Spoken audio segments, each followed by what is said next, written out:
Joining us, I'm Jason Hackett. Alicia has the morning off. We have team coverage to get you prepared to start your day. CeCe Gaines has a look at the roads. We're seeing a couple of crashes already.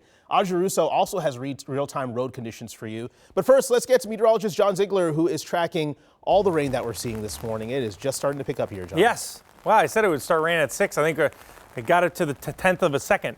It just started raining here in the backyard. We were tracking this bank coming in here from 212 under the awning. Here we go. So it's raining pretty good, but I do expect this pretty consistent for the next hour or two. So it is going to impact you. You obviously saw some problems out there on an intersection. So through 9 o'clock this morning, it's raining. And that's where we've got this impact alert till 9. Once we go to the afternoon, this heavier rain will start to lighten up. So we got some downpours out there. It's more consistent rain, and then you get hit with the downpour. You got to be, obviously you need your umbrella. But again, we've already started to see a couple of travel problems from this. So the rain extends across 94. Again, this batch of showers and downpours will continue to lift to the north. So if you're in the south here today, Mankato area, Belle Plaine, you're already starting to dry out. If you're in the north, northeast, let's say Forest Lake, Pine City, North Branch, you're going to have Zimmerman. You're going to have rain a little bit longer here this morning. That's where we're going to extend that through 8 or 9 o'clock this morning.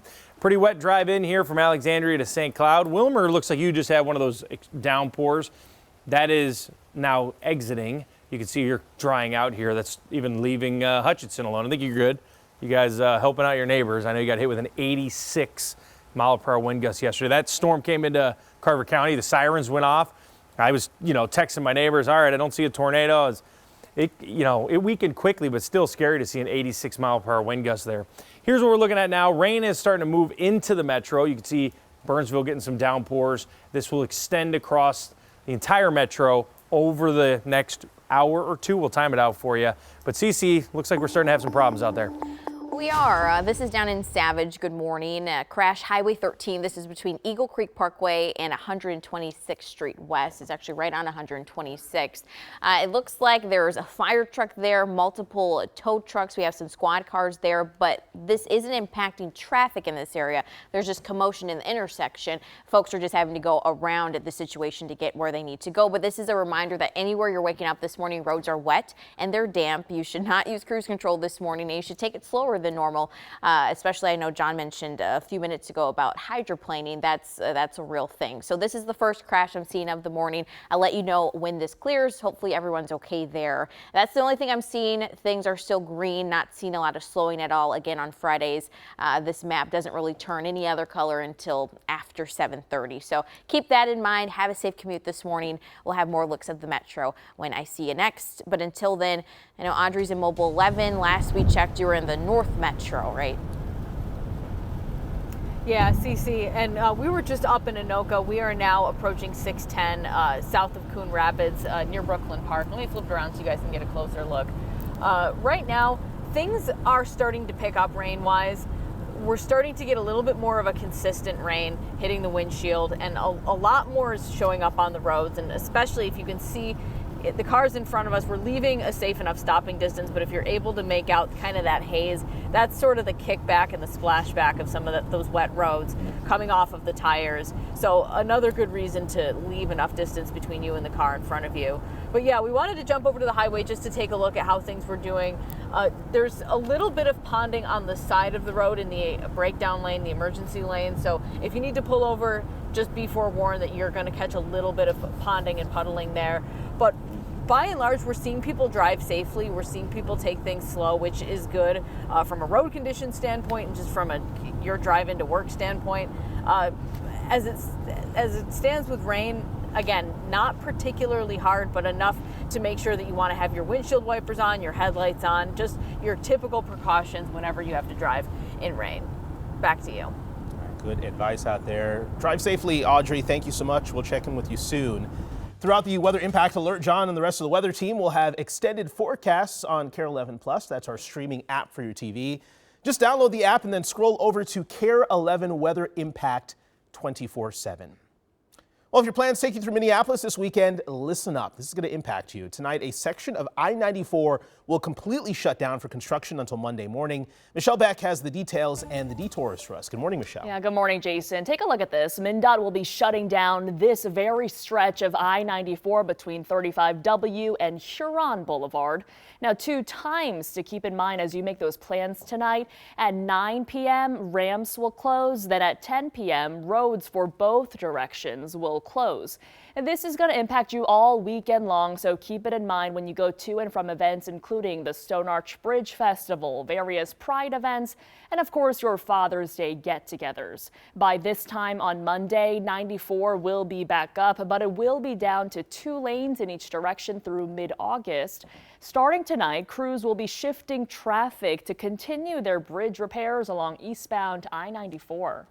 If we don't maintain the roadways, fix things as they start breaking down, we're not going to get anywhere. We need to repair these roads so that we can keep them in good operating condition, and it's for safety and for mobility for motorists. Okay, so I found this map from MnDOT showing the official detour route. With the closure happening right here in Minneapolis, the detour will take you to 35W, 36, Highway 36, and down 35E. Jason, do keep this workaround in mind this weekend. Yeah, frustrating for a lot of people, but absolutely necessary. Michelle, thank you so much.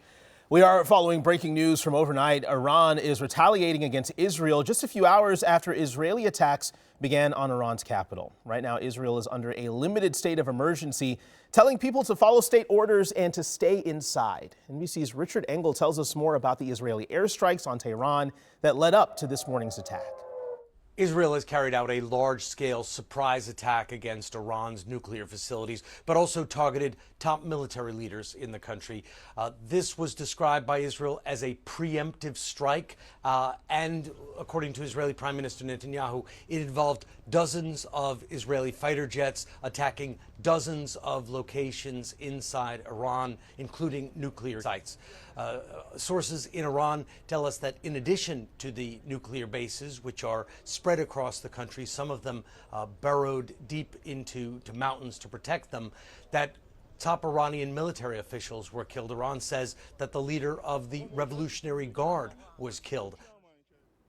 This attack comes as the U.S. and Iran were supposed to start a 6th round of nuclear negotiations on Sunday.